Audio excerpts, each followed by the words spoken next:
Espero se encuentren bien. Sean bienvenidos a este video. Mi nombre es Brandon Joel Auya Rivera, pertenezco a la Universidad Regional Autónoma de los Andes, perteneciente a la carrera de Jurisprudencia Derecho, tercer nivel, paralelo A. El día de hoy vengo a hablarles sobre el tema de los principios del derecho procesal no penal. Para poder entender un poco sobre estos principios del sistema procesal no penal, tenemos que retomar una breve introducción sobre qué son. ¿A qué se refieren? ¿Qué manifiestan? ¿Y qué es lo que ayudan dentro del derecho? Sin más, comencemos. Los principios del sistema procesal no penal consagran principios de simplificación, uniformidad, eficacia, inmediación, celeridad, economía procesal. Estos sirven para hacer efectivas las garantías del debido proceso. Esto con la finalidad ¿de qué? De que la legislación procesal constituya el medio para asegurar la eficacia de los derechos que el Estado proporciona, en este caso a la ciudadanía. Vamos a iniciar hablando de 7 principios. Estos principios son principio de oralidad, principio dispositivo, principio de inmediación, principio de contradicción, principio de motivación, principio de congruencia y principio de concentración. Para poder hablar de estos principios, después de haber dado la pequeña introducción, tenemos que iniciar con el principio de oralidad. ¿Qué se refiere a esto del principio de oralidad? Todos los procesos que se lleven a cabo deben ser resueltos de manera oral. ¿Qué quiere decir con esto? Que de manera hablada tiene que ser resuelta una premisa dentro de lo que es un proceso. Es decir, que mediante la litigación expresada por el accionante y el accionado se debe resolver y hacer que el juez ponente resuelva este proceso. Así que se puede decir que reemplaza un poco a lo que es el sistema escrito, pero tenemos que tomar en cuenta que en nuestro país, Ecuador, existe un sistema mixto en el cual se resuelve de manera oral y escrita, ya que la litigación se da de manera oral entre el accionante y el accionado, pero el juez resuelve y dicta sentencia de manera oral y escrita, para dejar constancia dentro del proceso qué es lo que se trató y a qué quiso llegar. Esto se refiere al principio de oralidad. Para hablar del segundo principio, que es el principio dispositivo, tenemos que decir que constituye un pilar fundamental del proceso civil, ya que este cuenta con la virtud para entender que la tutela jurisdiccional de los derechos e intereses solo puede iniciarse a petición de una de las partes.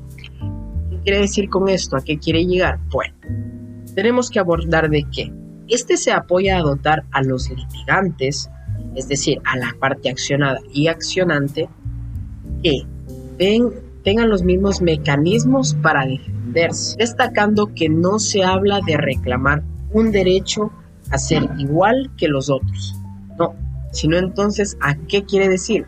Quiere decir que el trato sea igual entre quienes se hallan en las mismas situaciones, ya que no se trata de reclamar, sino de hacer valer un derecho como se necesita que sea frente a al resto de la sociedad.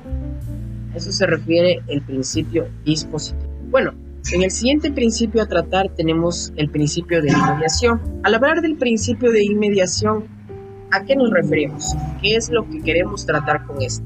Bueno, el principio de inmediación en el sistema procesal implica la oralidad, es decir, la interacción entre el juez y la recepción de las pruebas, las partes, testigos y peritaje, permitiendo una decisión judicial con la información de calidad obtenida en la audiencia. Aquí tenemos algo muy interesante. El principio de inmediación está un poco conectado con el principio de oralidad, debido a que, como dice, se necesita que en su proceso implique la oralidad, es decir, que se hable dentro del proceso para llegar a una resolución. Dentro de este principio, todas las partes deben estar dentro de la audiencia, ya que debe haber una comunicación inmediata entre el juez y las partes, es decir, entre el accionante y el accionado. No se puede resolver el caso si una de las partes no se encuentra presente, ya que estaríamos faltando a que esta persona pueda defenderse si es que está presentándose un tipo de prueba en contra de esta persona.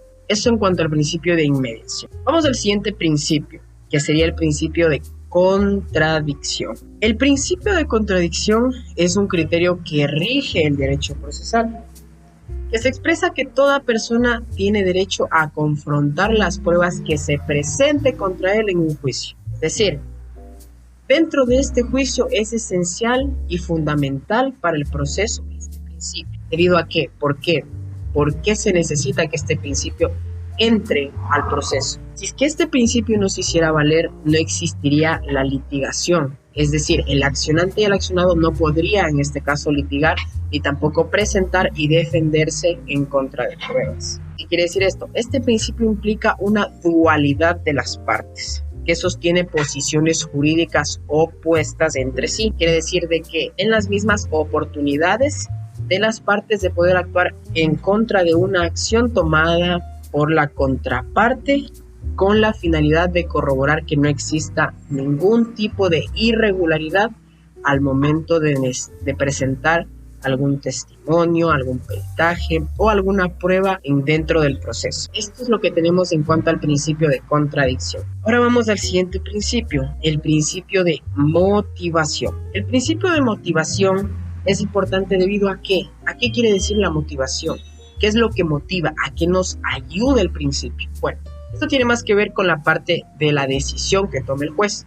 Es importante porque dentro de esta decisión se tiene que dar explicación concreta por la cual se tomó esa decisión y se dictó debida sentencia o dicha resolución o se llegó a exigir algo. ¿Debido a qué? A que esto tiene que tener dentro del proceso diferentes pruebas, tiene que tener también los hechos, contener dónde y cuándo dentro de nuestra legislación se encuentra manifestado la resolución y de qué forma se va a realizar y todo lo demás. Así que lo importante de esto es que en nuestra Constitución de la República se encuentra consagrado en el artículo 76, en el capítulo de las garantías básicas del debido proceso, dentro de las cuales en el numeral 7 establece las garantías del derecho a la defensa de todas las partes. Aquí podemos ver también algo muy importante, lo cual es que el principio de motivación va a su vez de la mano con el principio de contradicción. ¿Debido a qué? A que en el principio de motivación establece la garantía a la defensa de las partes.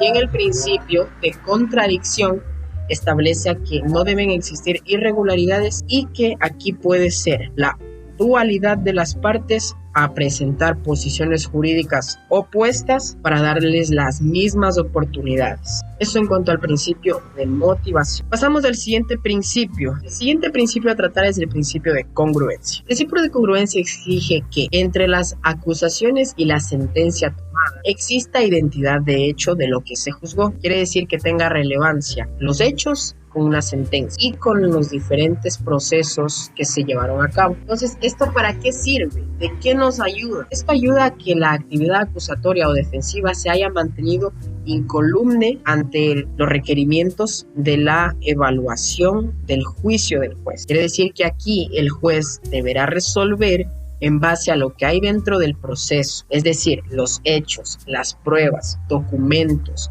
testigos, peritaje, que den una forma de poder ver qué es lo que se necesita resolucionar dentro de esta sentencia o dentro de este proceso, ya que si existe algo fuera del proceso, lo cual no tenga sentido con la sentencia, se necesitará que por favor sea corregido, ya no por un juez del mismo caso, sino por un juez diferente a la persona que trató antes este tipo de sentencia. A eso nos referimos con el principio de congruencia. Algo también que vemos muy interesante dentro del principio de congruencia es que también va vinculado con el de motivación, y que para que la motivación sea efectiva debe ser coherente, debe tener asimismo fundamentos de hecho y así también contener las pruebas de por qué se llegó a una resolución. Partamos del siguiente principio, el principio de concentración. Este principio también es muy importante debido a que exige que las actuaciones procesales se realicen los más próximas entre sí. ¿Con qué finalidad? Quiere decir que aquí cumple también otro principio, el cual es el principio de la economía procesal, que es que los juicios o sentencias o partes sean resueltas lo más pronto posible. Solo que este también tiene un agregado, el cual es: si es ser posible que en un solo acto dicten una sentencia sobre diferentes puntos que se llegaron a tratar. Es decir, que la sentencia se dicte en el plazo más breve posible y aparte de eso tenga un principio de oralidad como el que ya tratamos. Esto es para buscar menos incidentes en el proceso, que no se usen artimañas, que el juez debe evitar en este caso las dilataciones procesales y también busca en este caso que la mayoría de actos procesales tengan que resolverse dentro del mismo proceso. Es decir, que si existen diferentes tipos de actos que se debe tomar en cuenta, sean resueltos en el mismo proceso, ya que no puedo ir resolviendo un problema, dictar sentencia y después resolver otro que está dentro del mismo proceso. Por lo cual se necesita que esto sea resuelto en el mismo proceso para cumplir el principio de concentración y asimismo el principio de economía procesal.